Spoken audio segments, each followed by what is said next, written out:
Vous êtes sur Radio Campus, la radio de l'Université libre de Bruxelles. Dans le Phonio du jour, aujourd'hui, nous allons discuter de violences policières et spécifiquement aujourd'hui du cas de la famille Ibrahima. Vous savez que depuis le 9 janvier maintenant, ça fait régulièrement actualité. Ibrahima, 23 ans, jeune citoyen belge d'origine guinéenne qui a été retrouvé mort dans un poste de police du côté de Saint-Josse. Nous recevons comme invité quelqu'un qui suit le dossier depuis le départ et qui suit en général les questions de violence policière en Belgique.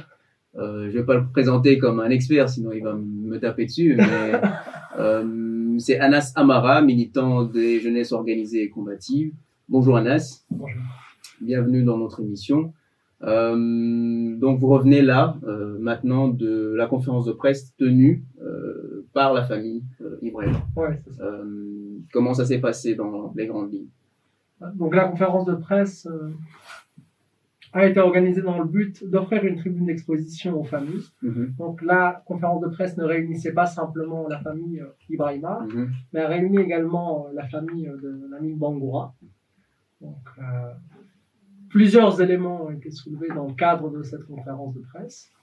Un retour contextuel général sur les spécificités de chacune des affaires. Le père de Labine a énormément insisté sur le fait qu'il fallait que la justice et la vérité soient rendues d'une manière ou d'une autre, et a poussé également à une articulation nouvelle dans la mesure où il a fait intervenir dans son élocution la question d'une nécessité d'intervention de la part de la Guinée, de l'État guinéen. D'accord. Donc, il a vraiment poussé pour que son enfant ne soit pas simplement reconnu comme associé à l'espace juridique belge, mais également à l'espace juridique guinéen, puisque la Guinée, selon ses dires, encore une fois, se doit d'intervenir dans un contexte comme celui-ci. Je crois savoir qu'il y a un précédent avec le cas Akram, avec l'ambassadeur. Oui, c'est ça, tout à fait.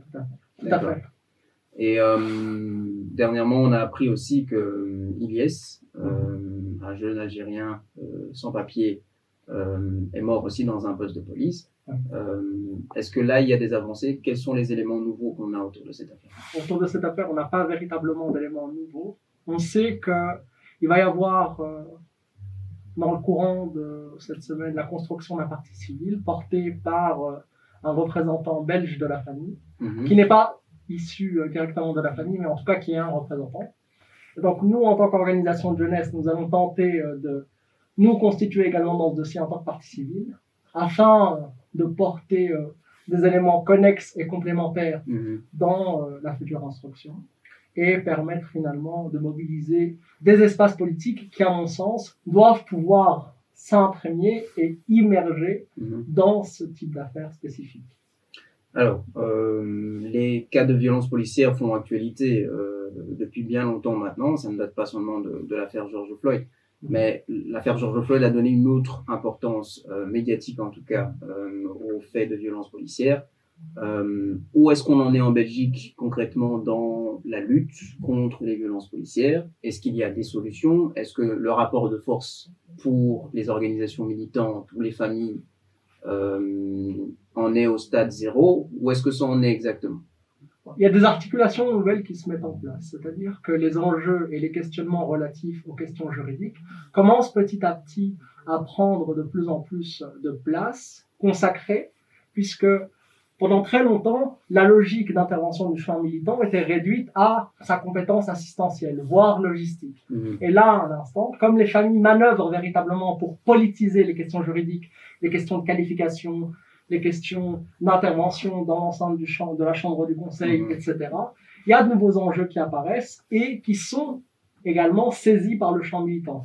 Je suis également actif au sein du comité Maouda Vérité et Justice et on a essayé de mettre en place un positionnement polyarticulaire entre intervention journalistique par le travail de contre-enquête mené par Michel Bouffiou, saisie de certaines dimensions de la contre-enquête par le champ militant, en l'occurrence nous, comité, qui tentions de politiser certaines questions, notamment la question de la qualification juridique, et l'avocate qui, en parallèle de son plaidoyer juridique, essayait d'annoncer et d'avancer certains éléments que nous portions, oui, afin de créer justement, plusieurs espaces de sur la qualification, dans l'affaire Ibrahima, comme dans l'affaire Maouda, la qualification pour laquelle, en tout cas, les policiers sont en justice, c'est homicide involontaire. Tout à fait.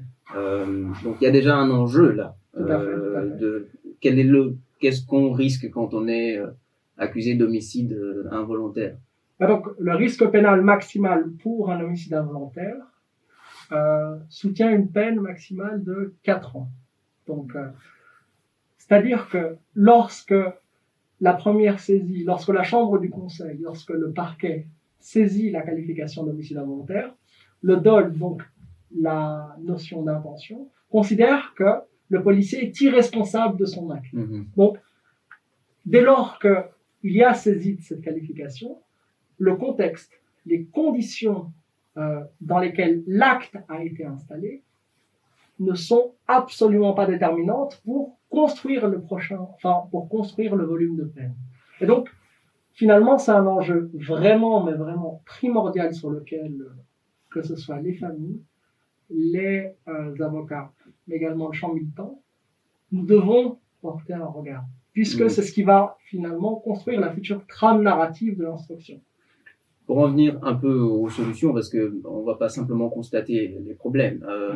Le débat aux États-Unis, surtout avec la mort récente de George Floyd, ça a beaucoup été des revendications de abolir la police. Comment dire, c'est defund the police, comment on traduit ça, comment dire, refinancer la police. Est-ce que, vu que toutes les logiques de formation interne de la police n'ont pas vraiment abouti, est-ce qu'on en est là aujourd'hui en Belgique? Est-ce qu'il faut véritablement remettre en question l'idée même de la police, c'est-à-dire en tant qu'organe assurant la sécurité dans la société, ou est-ce que c'est un organe qui va protéger les intérêts étatiques? Parce que pour certaines communautés, il faut le dire, la police est clairement source d'insécurité. Complètement.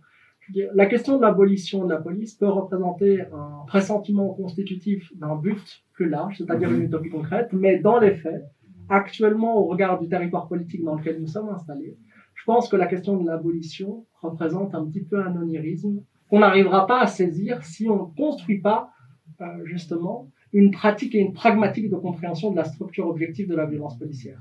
C'est vrai qu'il y a beaucoup de discours qui se construisent autour des questions de violence policière agencées aux États-Unis, agencées en France, mais en Belgique, la spécificité belge n'est jamais traduite. Et donc, moi, ce que je pense, c'est qu'il faut pouvoir se saisir à un moment donné du contexte endogène dans lequel nous sommes impliqués, donc travailler les questions relatives au dispositif politique des opérations Médusa, qui est un dispositif de traque aux migrants, dans lequel nous sommes impliqués, puisque notre ministère de l'Intérieur coordonne et conditionne les pratiques policières qui vont être imbriquées et impliquées dans le cadre des opérations Médusa, qui tuent vraiment au quotidien des migrants, des transmigrants. Donc, et je pourrais revenir sur toute une série d'autres éléments dans lesquels on pourrait tenter de... Mais à mon sens, il faut pouvoir porter dans un premier temps une vraie réelle observation de la structuration de la violence policière en Belgique avant de parler d'abolition ou autre. Ok. On assiste aussi à une forte militarisation de la police. C'est-à-dire que de plus en plus, on assiste dans l'espace citoyen, l'espace civique, on assiste à des matériaux de guerre de la police. C'est évidemment dû aussi au contexte avec les attentats terroristes qui ont permis de légitimer tout un ensemble de choses. Est-ce qu'avec la montée du Covid, on a assisté à d'autres légitimations de l'intervention de la police, par exemple? Bon, les dispositifs de maintien de l'ordre ont toujours ancré en leur sang toute une série d'armes supposément non létales qui, selon la définition juridique, perforent le sens au lieu de perforer le corps. Sauf que les armes non létales sont véritablement productrices de mort à petit feu, c'est-à-dire que c'est des armes qui mutilent, qui rendent inactifs les personnes touchés par ces armes. Et donc finalement, il y a un continuum de la mort qui est inhérent à l'usage de ces armes supposément non létales. Donc il y a militarisation, mais je ne sais pas si il y a eu véritablement installation d'un renouveau d'un point de vue de la technique militaire par le contexte et la conjoncture du coronavirus. Ok. Il y a une chose sur laquelle je voulais revenir ici, sur les victimes en tant que telles. Elles sont coupables autant quand elles sont vivantes que quand elles sont mortes. C'est-à-dire que tout le discours qui est mobilisé spécifiquement après le constat de la mort, c'est qu'en fait, ces personnes restent supposément droguées, supposément voleurs. Dans le cas d'Iliès, on a vu les articles de presse disant que voilà, il a volé une veste de 120 €, donc c'est légitime. C'est-à-dire, si on va tuer quelqu'un, pour 120 €, c'est possible. Ce victim bashing, c'est le terme qu'on voit en tout cas sur les réseaux sociaux, fait partie de la déshumanisation concrète des victimes. Est-ce que, et là je vais entrer concrètement dans une question qui va vous paraître, à vous qui êtes militant, peut-être assez évidente, c'est: la police est-elle raciste? Parce que les syndicats de police et tout l'organe étatique dans leur communication après des faits de violence policière, on assiste à une déshumanisation. Oui, complètement. Frantz Fanon parlait de racisme atmosphérique. Et je pense que reprendre cette acception définie par Frantz Fanon nous permet finalement de constater qu'il y a une mutation continue et une évolution atmosphérique du racisme. Et donc, ces structures s'en imprègnent d'une manière ou d'une autre. Donc, la police est bien évidemment raciste dans ses modalités d'expansion et dans ses modalités d'exécution politique. Donc, le syndicat de police vient renforcer cette hégémonie culturelle du racisme qui est intégrée dans l'enceinte de la police à travers sa pratique, à travers son idéologie, à travers son paramétrage technico-politique. Donc effectivement, la police est raciste et on peut le prouver. Ce n'est pas simplement un racisme de l'expression ou de l'énonciation, c'est un racisme qui pratiquement donne lieu à différentes formes de racisme. Il y a un racisme pénal dans la distribution objective des peines à l'égard des personnes issues de l'immigration postcoloniale. Les personnes issues de l'immigration postcoloniale connaissent un différentiel de criminalisation beaucoup plus conséquent que tout le reste de la population. Il y a des travaux sociologiques, anthropologiques qui le mettent en évidence. Donc, le racisme, il est objectivement constatable. Et mettre une focale sur l'institution policière pour rendre observable ce racisme, c'est quelque chose que nous, en tant que militants, on se doit le faire. Alors, dans ce qu'on voit médiatiquement, et un argument qui revient très souvent, c'est il y a quelques mauvaises pommes dans le tas. C'est-à-dire qu'il y a des bons et des mauvais policiers. Mais on constate tout de même une chose, c'est que malgré le fait qu'il y aurait des mauvais policiers, les bons en interne ne font tout de même pas le travail de dénoncer leurs collègues qui sont mauvais, ou en tout cas de se débarrasser de ces personnes. Dans le cas des 2 policières qui ont fait l'actualité dernièrement, l'une a été mutée dans une zone où l'immigration postcoloniale est encore plus forte, dans la zone de Schaerbeek. Et pourtant, tout le monde a vu la vidéo, et la vidéo ne date pas d'hier. Et on a appris d'ailleurs avec l'ADH que le commissaire en charge de ces 2 policières avait tenté de dénoncer ces faits-là. Comment est-ce qu'on tord le cou à cet argumentaire de dire il y a les bons et les mauvais, et comment est-ce que ce discours biaise complètement la compréhension? Là, on se rend bien compte que d'une part, il y a une problématique structurelle majeure qui est la question de la possibilité de sanctionner ces policières, puisque ces policières ont été soumises à, je crois, elles ont été soumises au droit disciplinaire policier interne, c'est-à-dire que c'est un droit d'activation qui est très procédurier. Et lorsque donc Verhoeven, qui est le haut-commissaire que tu citais précédemment, a voulu et a présenté ces éléments à l'ensemble de ses collègues, notamment à Philippe Boucard, à Patrick Evenpool, qui est l'ancien chef de corps de la police de la zone Midi. Lorsqu'il a présenté ces éléments, on lui a répondu que ces images, que ces vidéos dégradaient l'image de la zone de police. Oui. Et donc, une plainte a été constituée par la commune et par le chef de corps contre, justement, Verrouilleul pour dégradation de l'image de la zone de police, et également pour antisémitisme, puisque les deux policiers, après, sur la question de l'antisémitisme, moi, j'ai pas d'éléments qui permettent soit d'avérer, soit pas avérer.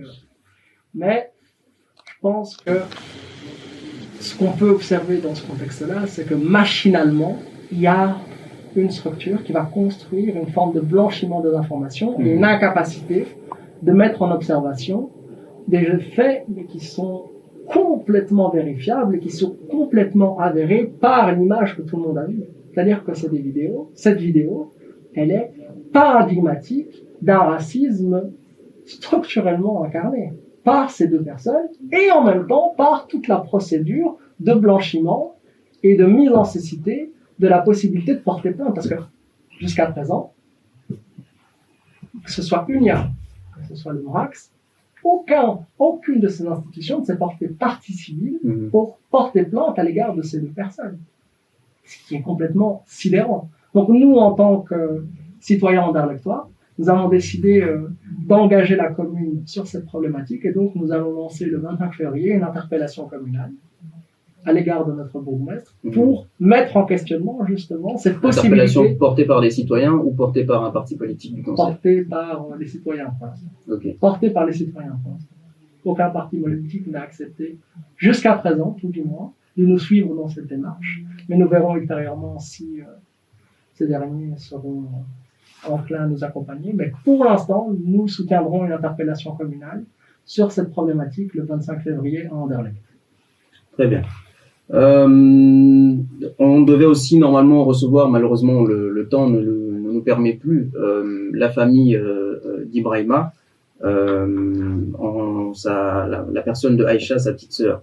Donc comment est-ce que on peut encore vivre dans un État qui clairement protège ceux qui se font comment dire les choses, se font les coupables quelque part de violences policières et se sentir tout de même en sécurité dans cette même société-là. Comment est-ce que un immigrant de la post-colonie peut vivre dans cette atmosphère où il sait que les risques sont très importants quand il sort là, de subir une violence policière et que cette violence policière se finisse par le cimetière? Moi, je pense qu'il y a un rapport très important à installer à partir de la notion de dignité, et surtout la notion de dignité politique, puisque cette dernière nous permet de fonder une forme d'invulnérabilité métaphysique qui va nous engager dans une spiritualité de la résistance et dans une pragmatique de la résistance. Nous sommes fondamentalement des résistants et nous sommes poussés par ce devoir et ce droit de survie par cette idée de la résistance. Donc, je veux dire, quand des sans-papiers décident de survivre en Belgique, mesurent bien les conditions matérielles d'existence dans lesquelles ils vont être installés. Ils ne sont pas dupes, ils ne se font pas En tout cas, il n'y a pas de fétichisme procréé d'un État supposément social ou autre. La Belgique est un État répressif, la Belgique est un État raciste, et dès lors que nous sommes installés, immergés dans les linceuls de cet État, on se rend bien compte que et on est dans un contexte de préservation. On ne peut pas faire autrement, malheureusement. C'était donc Anas Amara, militant des jeunesses organisées et combatives, les JOC. Merci d'être venu, d'avoir répondu à notre invitation. Nous vous recevrons évidemment pour d'autres émissions encore. Je vais rendre l'antenne. C'était donc le Phonio du jour, consacré aux violences policières, le cas Ibrahima spécifiquement. Je vous retrouve la semaine prochaine dans d'autres actualités et dans d'autres dossiers de Sous l'arbre à Bala.